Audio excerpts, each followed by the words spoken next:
Let me start reading from 1 Peter chapter 2. 1 Peter chapter 2, we are reading from verse 12.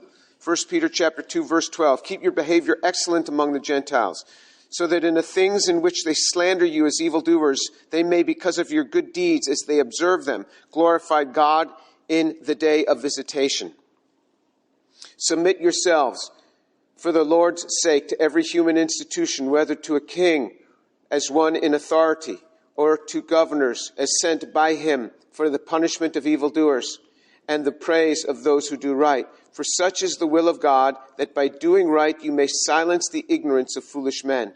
Act as free men, and do not use your freedom as a covering for evil, but use it as bondslaves of God. Honor all people, love the brotherhood, fear God, honor the king. Servants, be submissive to your masters with all respect, not only to those who are good and gentle, but also to those who are unreasonable. For this finds favor, if for the sake of conscience toward God a person bears up under sorrow when suffering unjustly. For what credit is there if when you sin and are harshly treated, you endure it with patience? But if when you do what is right and suffer for it and patiently endure it, this finds favor with God. Okay, verse 12. Keep your behavior excellent among the Gentiles, so that in the thing in which they slander you as evildoers, they may, because of your good deeds, as they observe them, glorify God in the day of his visitation. So when he says keep your behavior excellent among the Gentiles, again, this is underscoring that he is writing to Messianic Jews. He is writing to believing Jews who are in the diaspora in Asia Minor. And he is saying you are living amongst Gentiles. So if you just think Gentiles is an expression for unbeliever, you're wrong, because there are Gentile believers and there are Gentile unbelievers. He is speaking here because they are living among Gentiles, and so they have their community there. And he says, you keep your behavior excellent. This is what he calls us to as well. As believers, we are called to have our behavior be different than that of people in the world. Our behavior is to be different. We have a higher calling. And this is what he calls us to do. He says, you keep your behavior excellent among the Gentiles, so that in the things in which they slander you as evildoers. Slander is to say something that is untrue. They will say something about you that is untrue. If you walk with Jesus and your walk is known, people will say things about you that are untrue. And this is something that is going to happen to you. You say, well, people don't say stuff about me. If you walk with Jesus, they will. Trust me, they will. It will happen. Because I'm not the one that's saying this. The Bible says it's going to happen. If you decide to keep your mouth shut and not talk much about Jesus, people won't bother you. But to the extent that you're going to talk about Jesus, people will come against you. And then he says, in which they slander you as evildoers. They're going to slander you. They're going to say false things about us, saying that we're evil in some way, but it's going to be false. This happens if you walk with Jesus. They're going to say false things about you. And he says that they may, because of your good deeds, as they observe them, glorify God in the day of visitation. So let's see what Jesus had to say about things like this. Look in Matthew chapter 5. Matthew chapter 5, verse 11 and 12. Jesus said, blessed are you when men revile you and persecute you and say all manner of evil against you falsely on account of me. Rejoice and be glad, for your reward in heaven is great, for so they persecuted the prophets who were before you. So he said, blessed are you when men revile you or insult you and persecute you and falsely say all kinds of evil against you because of me. He says you are blessed. He says, blessed are you when people insult you. Blessed are you. You're blessed when they say bad things about you. That's a different perspective. You'd be like, why would God allow this to happen to me? I don't believe God would allow this to happen to me. Well, you're wrong. You're wrong. Your beliefs are wrong. They are misplaced. Your tastes, your feelings are corrupt because we are corrupt creatures. God promises us that there will be insults and persecutions that will come. And they will persecute you and falsely say all kinds of evil against you because of Jesus. They will say these things. And he says, you're blessed when it happens. He says, rejoice and be glad. You are to be glad. Be glad. For your reward in heaven is great, for in the same way they persecuted the prophets who were before you. Look in Luke chapter 6, verse 22. Luke chapter 6, verse 22. Again, Jesus is speaking. Blessed are you when men hate you and ostracize you and insult you and scorn your name as evil for the sake of the Son of Man. Be glad in that day and leap for joy. For behold, your reward is great in heaven. For in the same way their fathers used to treat the prophets. So he says, blessed are you when men hate you and ostracize you and insult you and scorn your name as evil for the sake of the Son of Man. You're really blessed. You're really blessed when people ostracize you. That happens. That happens. It happens professionally. It happens socially. And he says, you're blessed. I think so many of the blessings that I have in my research program, are because of things that people have said about me. It's like God keeps a record of it. He keeps a record of it, and he sees this promise that Jesus has made, and he says, oh, look, they said that about Jim Tour. We got to bless him again. Just send down some more blessings on his work. This is what it is. He says, you are blessed when it happens. Blessed are you when men hate you and ostracize you, that keep you out of professional societies, and insult you, and scorn your name as evil for the sake of the Son of Man. He says, be glad in that day and leap for joy. Have you ever leapt for joy? So it says you leap for joy. I was just, some things had come against me, and I was home with my wife, and I started jumping. She said, what are you doing? I said, I'm leaping. She said, that's leaping? That's the best I can do. I'm leaping for joy. For behold, your reward in heaven is great. For in the same way, their fathers used to treat the false prophets. The fathers used to treat the prophets. The false prophets is what he says in the next sentence. Turn to John chapter 15, verse 18. I mean, Jesus has a lot to say about this. John chapter 15, verse 18. If the world hates you, you know that it hated me before it hated you. If you were of the world would love its own. But because you are not of the world, but I chose you out of the world, because of this, the world hates you. Remember the word that I said to you, a slave is not greater than his master. If they persecuted me, they will also persecute you.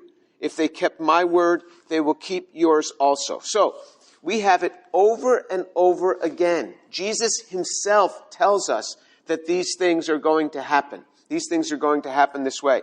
And so don't be surprised and just don't say, why is God letting me go through this? It's actually good for you. What are you going to do when your child is in high school and has an exam that's really hard for them? Are you going to run to the teacher and say, look, I don't like this whole idea of exams. It's really stressing my child out. Are you going to do that? Are you going to say, good, I hope it's a really hard exam. I hope it's hard. It's good for you.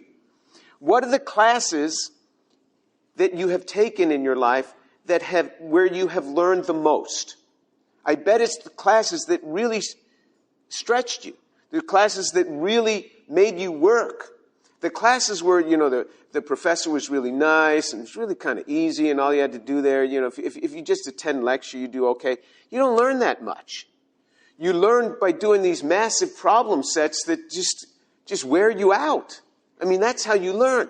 And it's the same in life. It's the same in life.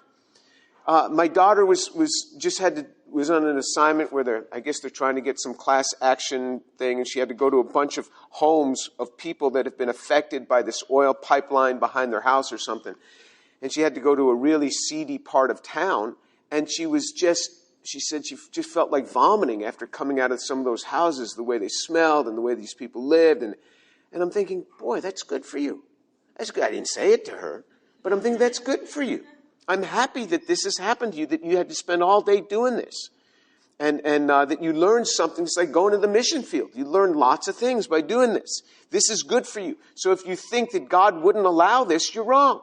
God allows this all the time. This is why over and over again we have been warned about this. And every man of God has gone through this. You know, for Charles Spurgeon, it says that Charles Spurgeon became a preacher at the age of 19. He became a preacher at the biggest church in London.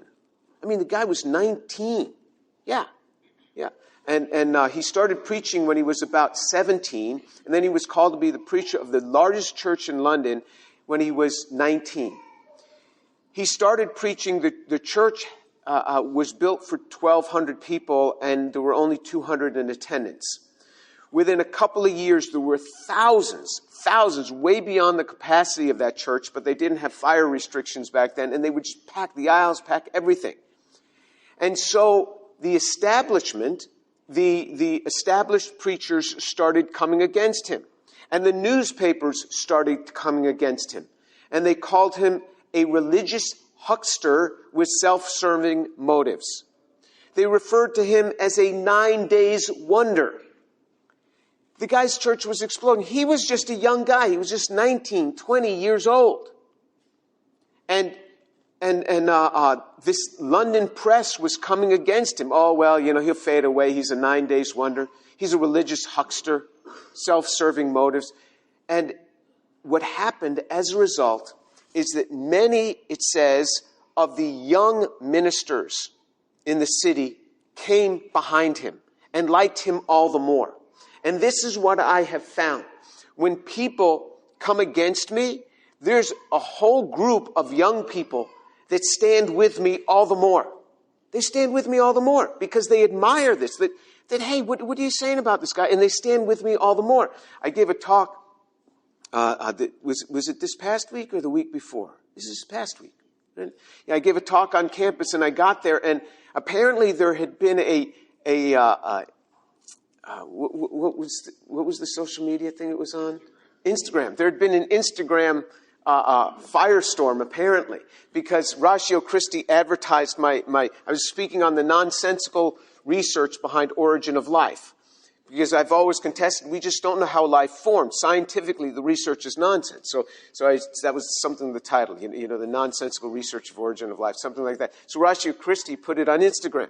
So Rice University projected that onto the Rice University Instagram site. And apparently lots of people started commenting negative things about me, about my work, about, you know, all sorts of things. Because the attack always gets personal. It never goes at the science itself. Never goes at the science. It always gets personal. And so I walk in there to give this talk, and these people are like, wow, I really feel bad for you. I'm like, well, why do you feel bad for me? Oh, just what you went through on Instagram. I said, I don't read Instagram. I have no idea. Tell me about it. What happened? And I thought, oh, this is great. It's going to make a lot more people come. A lot more people are going to be interested in this. But there were all these people feeling bad for me. And so that's what happens. People come alongside you. Very often it is young people that will come alongside people because they feel an injustice has been done here. They feel this injustice, and they feel that it's been done. And just last night, actually, I read it this morning, early this morning, that somebody was saying to me,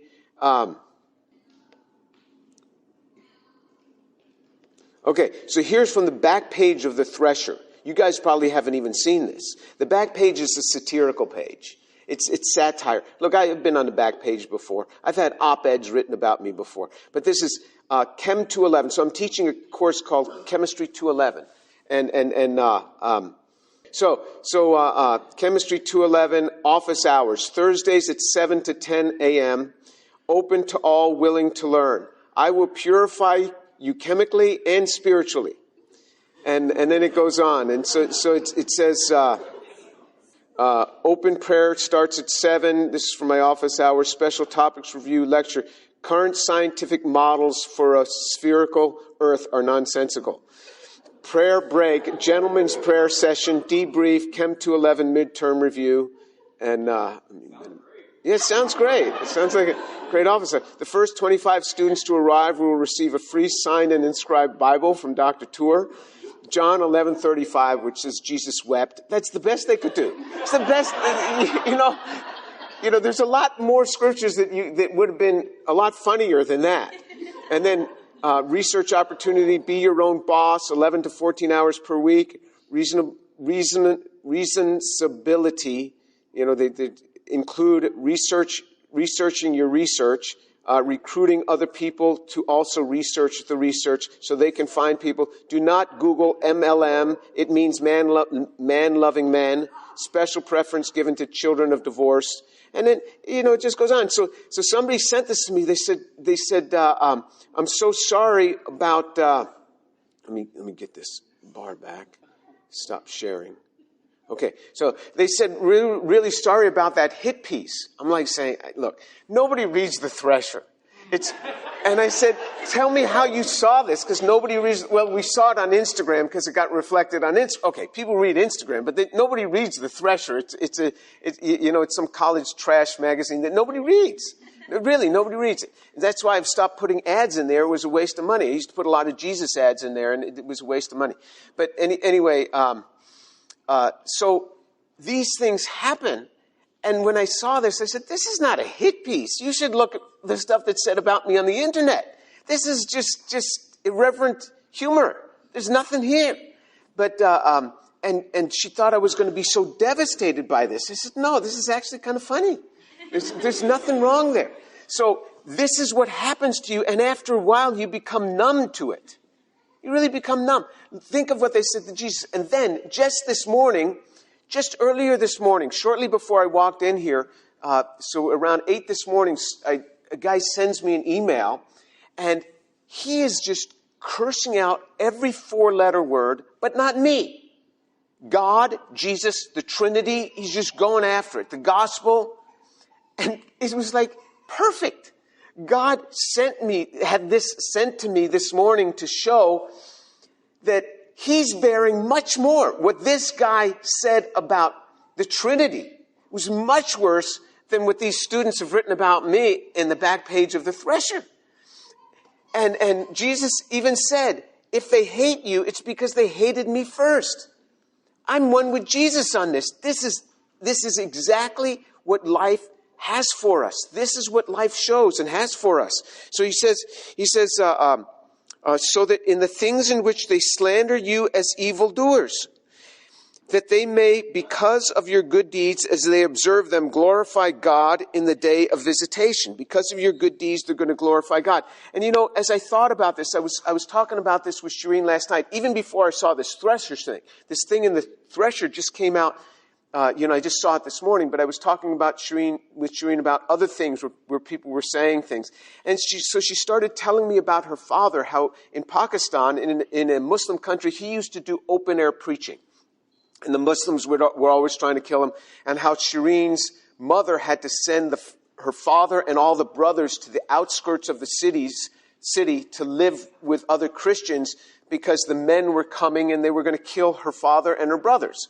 And it was just women there. And so her father and her brothers were gone. And what they went through. And I remember that when I was in graduate school, Shireen's father was visiting us. And there was open air. That was back when they allowed open air preaching on state university campuses. But they allowed it to all religions. So there was these Muslim imams preaching. And my father-in-law, growing up in Pakistan, knew a lot how to debate these folks. So I told him, I said, yeah, there's some Muslims on campus preaching. He said, I'm going to work with you tomorrow. So I brought him to work with me. And so he started dialoguing with these people, very respectfully, but dialoguing, and started tearing up their arguments. And I felt, a little funny. I'm just a graduate student here. And so I said, Abaji, I've got to go up to the lab and do some work. So I left him there. I just left him. And I said, come on up to the lab. I told him, my lab, go up those steps up to the third floor. I'm up there. And so he went after him for a while. But he was fearless. He was fearless. And all these people were always threatening to kill him. And then I read this verse out of, And now he's 100 years old. He's 100 years old. All these people were going to kill him, and this was 40 years ago. So here's what God said to Moses in Exodus 4:19. He says, "Now the Lord said to Moses in Midian, 'Go back to Egypt, for all the men who were seeking your life are dead.'" And I bet all the people that have threatened him in his life, they're all dead. And he's alive. He's alive. It's just like God has kept him alive to just see this. And you see the blessing that comes, the blessing that flows. And then he says here in verse 12 of 1 Timothy chapter 2, verse 12, he says, and that because of your good deeds as they observe them, they're going to glorify God in the day of his visitation. So what's this about doing good deeds? Now we are obliged to do good deeds toward them. It says in Ephesians chapter 2, verses 8 through 10, Ephesians chapter 2, verse 8 through 10, it says, "For by grace you have been saved through faith, and that not of yourselves, it is a gift of God, not as a result of works, so that no one may boast." So it's not your works that get you saved. No way. Everybody across the entire world, across all religions, thinks that, I'm a pretty good guy. If my good works outweigh my bad works, I'll kind of be okay. There's always much worse people than me. But Jesus just says, no, that's totally wrong. The Bible teaches exactly the opposite. No matter how good your works are, there's no way you can get to heaven in and of yourself. It's only by the grace of God, accepting the life, the death, and the resurrection of Jesus Christ. But then the next verse in Ephesians chapter 2, verse 10 says, "For we are his workmanship, created in Christ Jesus for good works, which God prepared beforehand so that we would walk in them." It's not by good works that we're saved, but we have been created in Christ Jesus for good works. Did you know one of the reasons that you were created was not so that you can do your own thing in life? It was you were created to do good works. It's amazing. God created us to do good works, which God prepared beforehand so that we should walk in them. God's already prepared the works for you to walk in. God knows everything before it happens. He has prepared bunches of good works for us to do. And as we do those good works, it says, people are going to see that and they're going to go, why am I slandering this person?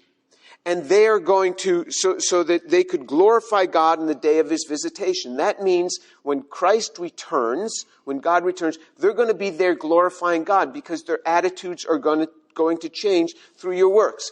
So I came to Rice. I taught 11 years in the State University, and then I came to Rice in 1999. I was recruited by a man named Richard Smalley. Richard Smalley had won the Nobel Prize in 1996 for the discovery of buckyballs, Buckminster fullerene, which is like the birth of nanotechnology. And I was already doing nano. And so they recruited me into Del Butcher Hall, which was the first building ever built specifically to do nanotechnology. It was the first building ever built specifically for that. And I was the first recruit into that building. And the building was completed in 97. I was recruited in 98 and moved in 99. And Rick Smalley, he used to make a little digs, about Jesus and, this sort of thing. And he used to say little subtle things. But, I was used to it. It didn't really bother me. I mean, he was my friend. And I considered him a friend, but he used to make these after I'd been recruited. So I'm already signed on, I'm already here, and he'd make these little digs. Well, what happened is, a few years into this, he said to me, "Jim, how do you have a research group that functions like that, where everybody seems happy? Everybody's working together. How do you do this?" Here's a Nobel Prize winner asking me. I was 39 years old when I got recruited to Rice. So I'm just, I'm not a senior person, and he was a senior person. He'd already won a Nobel Prize. And he's asking me, how do I run my research group? He said, "I want to take you to lunch so you can tell me about how do you get a group to work with you like that, where everybody seems like a shareholder. They're all working together with you." He said to me, how do you have, he had met Shireen several times. He says, "How do you have a wife that loves you so much? How do you do that? And these kids, you have 4 kids, and they all seem to love you. How do you do this? How do you do this?" Because he had had a string of broken marriages, a string of broken children, string of broken wives, and he saw good works in us, and he was attracted to this. This is exactly what it says. And he came to the Lord. One day we were sitting on a flight together to go to see the CEO of Intel together, and we booked our flights separately. We both were professors, so we only book coach. Even Nobel Prize winners fly coach. But we flew enough that we both got brought up to first class because, just based on flyer points. And so we ended up sitting right next to each other. So we came to the airport separately, and we ended up sitting right next to each other in the airplane. And as we're flying, he looks at me and he says, "Do you believe all that stuff in the Bible?" I said, "Yeah, I think I do." He said, "Finally, somebody with a brain that I can talk to about this." And so we talked for a long time, and then finally he stopped. He says, you know why you spoke to me about this? I said, "What do you mean?" He says, "You spoke to me about this because you're really a Jew. Had you been a Baptist, you would have just said, well, that's the way it is." And so after that, it started a long conversation, and I gave him a book. I had a book by C.S. Lewis with me called God in the Dock, and I happened to give it to him, and he read the whole thing that night. And in the morning in the hotel, as we were leaving together, because we were in the car together going to Intel, he handed the book back to me. He says, "I read the book." He says, "This guy has a great mind." And so then when I flew back to Houston from there, he went off to go some other places. So I had a stack of books sitting on his desk for him when he got back, and he read them all. And he ended up coming to the Lord. This is exactly what it says. They slander your name as evil. They make fun of you. But as you continue to embrace them and do good works, their heart changes. Their attitude changes. I've seen it with my own eyes. Exactly what is written here is true. And then if you look down in verse 19. For this, so this is 1 Peter chapter 2, verse 19. For this finds favor, if for the sake of conscience toward God, a person bears up under sorrows when suffering unjustly. For this finds favor. This word can also mean grace. For this finds grace, which is an undeserved gift. It finds favor with God when you bear up under these unjust sufferings, under these unjust things. It finds favor with God. Look again in verse 20. For what credit is there if, when you sin, you are harshly treated, but you endure it with patience? But if, when you do what is right and suffer for it, you patiently endure it, this finds favor with God. So you see what I'm saying? It finds favor with God. How do you get favor with God? This is special favor. Everybody's got favor because, He gives us air to breathe. He gives us eyes to see. He gives us ears to hear. Believer, unbeliever has favor from God because of all these things that we have. You get favor from God when you become a believer, but there are special favors that are dropped upon you when you bear up under slander, when you bear up, when you endure these sort of things where people mean evil for you. When you bear up under this, rather than sitting back and crying, how could they say, that's so unfair, that's so unfair. Well, stop crying about it. Jesus told you it would happen. What you have to worry about, Jesus said, woe to you, if all men speak well of you. Jesus said, woe to you, if all men speak well of you, for so they spoke of the false prophets. Woe to you, if all men speak well of you. And he says, then there's a problem. If nobody is speaking evil of you, you've not let known that you love Jesus. You've not let this thing known. That's your problem. You've not let it known. And he says, you get special favor. And I'm telling you, I am the recipient over and over again of special favor from God. Over and over again. And you may think, it's always about you, isn't it? Look, he says this is what would happen, and I believe it. I believe it. When I see my students come from the lab and share something, I'm like, there it is again. There it is again. This is this special favor that's being dropped upon us from God. Hit me again with something. I just want more special favor. It's special favor that you get when these things come upon you. I want you to learn to look at it in this perspective. I truly believe that God has a special eye on me. has a special eye on me. This thing that where he told Moses, he says, you can go back to Egypt now. Everybody who sought your life is dead. They're all dead. There was this guy, he was coming against me terribly. I was trying to be nice to him. He kept coming against me. He had done some very underhanded things to get my research funding and everything. And guess what happened? He died. He died. Just like that. He died. You say whatever you want. Look, I'm not in charge of this. There's a God in heaven. He controls everything. The man died. You want to mess with me? You know, I really believe that God looks with favor upon me. I really do. Can you imagine going through your life and believing like I do? That God is looking upon you with special favor? The Bible says how you can get special favor. When people sit and say evil things about you, when they ostracize you, when they hate you, when they slander your name as being evil, you get special favor. You get special blessing. When I try to share with somebody and they get upset with me and they get angry, I'm like, yes, I'm getting all these blessings. You know, I'm getting all these blessings. This is exactly the way you get blessed. There is special favor in this. There is special favor from the Lord. This is what he says. You receive favor from the Lord. If you do not know the Lord, you cannot access this. It first comes by knowing Jesus Christ.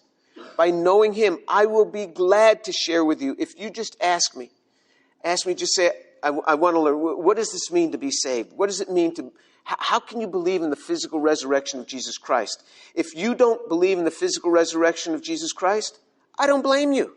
I don't blame you. We have no data points for this. Not many people have raised up from the dead after being dead for 3 days. But the resurrection of Jesus Christ is something special. You ask me about that, I will sit with you, I will explain to you why I believe this, and you will walk away believing it too. And through that belief, you can then have access to exactly the types of things that I'm talking about. Because there is great blessing, there is great favor in walking with God. Charles Spurgeon used to say, my name is kicked about as a football, and his church just rocketed. There are more written works in English by Charles Spurgeon than any other author in the world ever in human history. More written works by Charles Spurgeon than any other works. It is said that he addressed in person, because there was no Zoom in those days. He lived his ministry was in the mid-1800s predominantly. He died in like 1891. Is that he personally addressed 10 million people. 10 million people. I mean, this is amazing, the numbers that this man addressed. This is a guy whose name was kicked about as a football. This is what happens. There is tremendous blessing and tremendous favor when we know the Lord. Okay? Let's pray.